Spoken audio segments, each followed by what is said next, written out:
नमस्कार दोस्तों।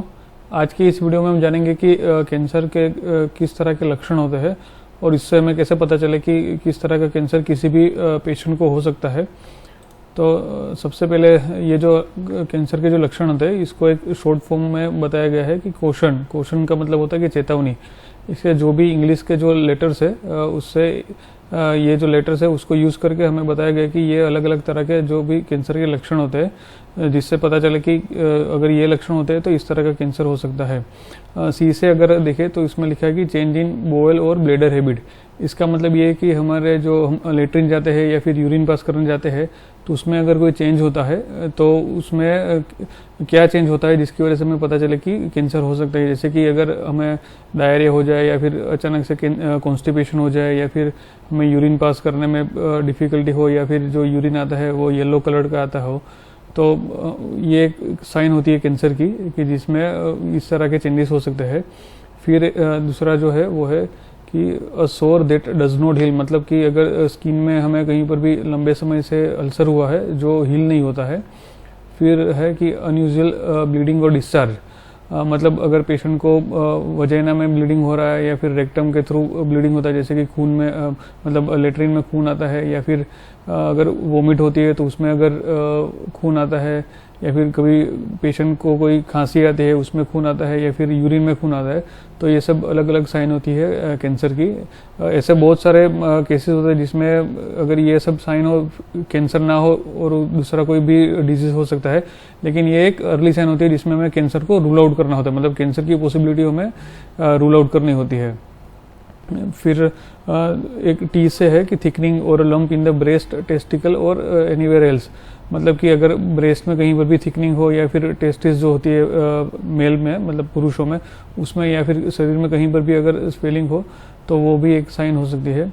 फिर है कि इंडाइजेशन और डिफ़िकल्टी इन स्वेलिंग, मतलब खाना हमें खाने की इच्छा ना हो या फिर हमें ऐसा लगता है कि पेट भारी भारी लगता है या फिर खाने में मतलब खाने को निगलने में हमें तकलीफ होती है, तो भी एक ये साइन होती है।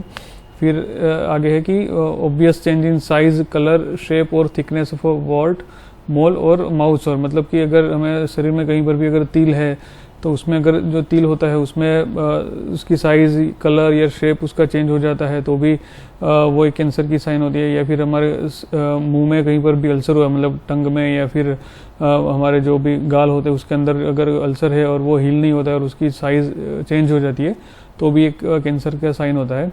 फिर है कि नेगिंग कफ और होर्सनेस, मतलब कि लंबे समय से अगर किसी भी पेशेंट को खांसी है या फिर उसको बोलने में तकलीफ है तो भी वो एक कैंसर की साइन हो सकती है। अभी हम देखते हैं कि बारी बारी जब भी कोई भी ये साइन हो तो उसमें किस तरह का कैंसर हो सकता है। जैसे कि पेशेंट को अगर डायरिया या कॉन्स्टिपेशन या फिर यूरिन पास करने में डिफ़िकल्टी है तो क्या हो सकता है। जैसे कि अगर पेशेंट को कॉन्स्टिपेशन है तो उसमें कोलोन कैंसर होता है, फिर रेक्टल कैंसर भी हो सकता है कॉन्स्टिपेशन में। अगर पेशेंट को डायरिया है तो उसमें न्यूरोएंडोक्राइन ट्यूमर हो सकता है। पेशेंट को अगर यूरिन पास करने में डिफ़िकल्टी है तो उसमें ब्लैडर या फिर प्रोस्टेट का कैंसर हो सकता है। और अगर पेशेंट को येलो कलर का यूरिन आता है तो उसमें पैनक्रियाटिक गॉल ब्लैडर या फिर बिलियरी ट्री का कैंसर हो सकता है। अगर किसी भी स्किन अल्सर है जो लंबे समय से हील नहीं होता है तो उसमें स्किन कैंसर भी हो सकता है। अभी पेशेंट को वजाइना में ब्लीडिंग हो या फिर लेटरिन में खून आता हो या फिर वॉमिट में खून आता हो तो उसमें किस तरह का कैंसर हो सकता है। तो अगर वजाइना से ब्लीडिंग होता है तो उसमें यूट्राइन मतलब बच्चेदानी का या फिर सर्विक्स का कैंसर हो सकता है। अगर लेटरिन में खून आता है तो उसमें कोलोन मतलब बड़ी आंत का या फिर रेक्टम का या फिर एनल कैनाल का कैंसर हो सकता है। पेशेंट को अगर वोमिटिंग में खून आता है जिसको हिमेटेमेसिस बोलते हैं तो उसमें ईसोफेगस मतलब अन्ननलिका या फिर स्टमक का कैंसर हो सकता है। अगर पेशेंट को खांसी में खून आता है तो उसमें लंग कैंसर हो सकता है। और अगर पेशेंट को यूरिन में खून आता है तो उसमें किडनी का कैंसर, फिर यूरेटर मतलब जो किडनी से यूरिन पास करके जो ब्लैडर में लाती है जो पेशाब की नली होती है उसका कैंसर, या फिर ब्लैडर का मतलब जहाँ पर यूरिन कलेक्ट होता है वो ब्लैडर का कैंसर हो सकता है। फिर अगर शरीर में कहीं पर भी अगर स्वेलिंग जैसा हो, जैसे कि ब्रेस्ट में, टेस्टिकल में या कहीं पर भी, तो उस केस में ब्रेस्ट कैंसर या फिर टेस्टिकुलर कैंसर या फिर मसल का, नर्व का, किसी का भी कैंसर हो सकता है। और इवन बोन कैंसर भी हो सकता है कि जिसमें बोन में कैंसर हो, जो कैंसर टिश्यू होता है वो हमें मतलब मसल को भी इन्वॉल्व करके हमें स्वेलिंग जैसा बाहर पता चलता है। फिर अगर पेशेंट को खाने में तकलीफ होती है, फिर खाना निगलने में तकलीफ होती है, या फिर पेट भारी लगता है, तो उस केस में जनरली इसोफेगस का या फिर स्टमक का कैंसर होता है जिसमें खाना निगलने में तकलीफ होती है। फिर स्टमक का या फिर स्मॉल या लार्ज बोल का कैंसर हो सकता है जिसमें मतलब पेट भारी भारी लगता है। या फिर कभी कभी पेनक्रेटिक कैंसर होता है, या फिर कोई भी इंट्रा एब्डोमिनल कैंसर होता है और उसमें अगर एब्डोमेन में ही कहीं मेटास्टेसिस या मतलब कि स्प्रेड हो चुका है, जैसे ओमेंटल या पेरिटोनियल मेटास्टेसिस होता है, तो उसमें भी इंडाइजेशन या फिर पेट में भारीपन जैसा लगता है। अभी जैसे हमने पहले डिस्कस किया कि अगर हमारे शरीर में कहीं पर भी तिल है, जैसे ये नॉर्मल है, उसमें अगर साइज इंक्रीज हो जाए या फिर उसमें मार्जिन मतलब ये जो उसकी मार्जिन है उसमें कोई चेंजेस हो जाए, इरेगुलर हो जाए, तो उस केस में ये स्किन कैंसर का भी एक इंडिकेशन होता है। या फिर उसमें मेलिग्नेंट मेलानोमा बोलते हैं जिसमें ये तिल में ऐसा चेंजेस हो सकता है। तो ये अगर कोई चेंजेस होते हैं तो उसमें मेलिग्नेंट मेलानोमा या फिर स्किन कैंसर हो सकता है। ये कैंसर वाला डिजीज़ है जिसमें हमें पता चलता है कि ये सब मार्जिन इरेगुलर हो चुकी है और ये नॉर्मल है।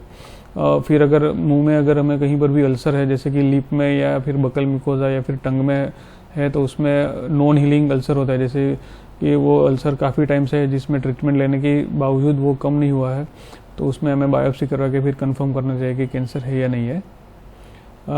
जैसे लंबे समय से हमें कफ या फिर खांसी है या फिर हमारी आवाज़ चेंज हो चुकी है, तो उसमें लेरिंजियल कैंसर होता है जिसमें आवाज़ चेंज हो जाए। या फिर लंग कैंसर में क्रोनिक मतलब लॉन्ग स्टैंडिंग कफ होता है और उसमें भी इवन आवाज़ चेंज हो सकती है, क्योंकि उसमें जो मीडिएशनल नोडल डिजीज़ होता है उसकी वजह से भी कभी कभी आवाज़ चेंज हो सकती है।